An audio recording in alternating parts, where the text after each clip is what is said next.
أحبتي المشاهدين، كثيرا ما نسيء الظن بالآخرين، ولكن بعد حين نندم على ما قمنا به، ربما من خطأ تجاه الآخر. الموضوع يحتاج إلى قليل من الصبر لتتضح الأمور لدى الأطراف.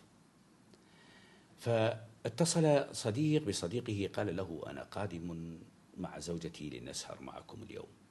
قال له: أهلا وسهلا، ولكن عندي طلب منك.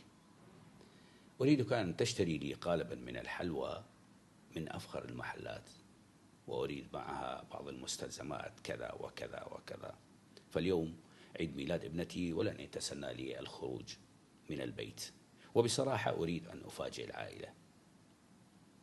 بالفعل قام الصديق بشراء كل ما أوصاه من محل فاخر، ودفع مبلغا كبيرا في وقته، وتم الاحتفال والسهرة على أكمل وجه. وفي نهاية السهرة قال له: بقيت قطعة كبيرة من الحلوى، أرجوك لا تردني، خذها لأولادك. وأعطاه العلبة وودعه عند الباب دون أن يدفع له المبلغ الذي اشترى به الحلوى والأشياء الأخرى.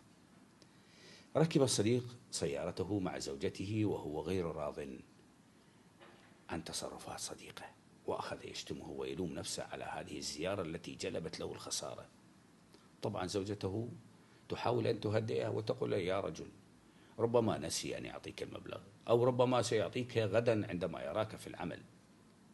ولكنه ما زال غاضبا ولم يهدأ.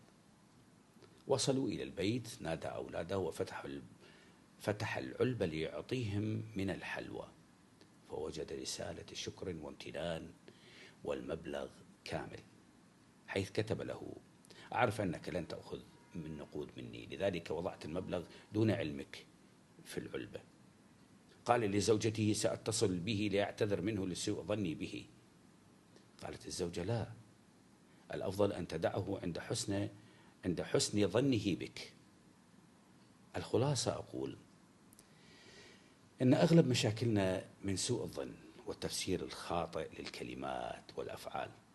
ليتنا نلتمس لبعضنا البعض الأعذار كما أوصانا نبينا عليه أفضل الصلاة والسلام: التمس لأخيك 70 عذرا، ودمتم بألف خير.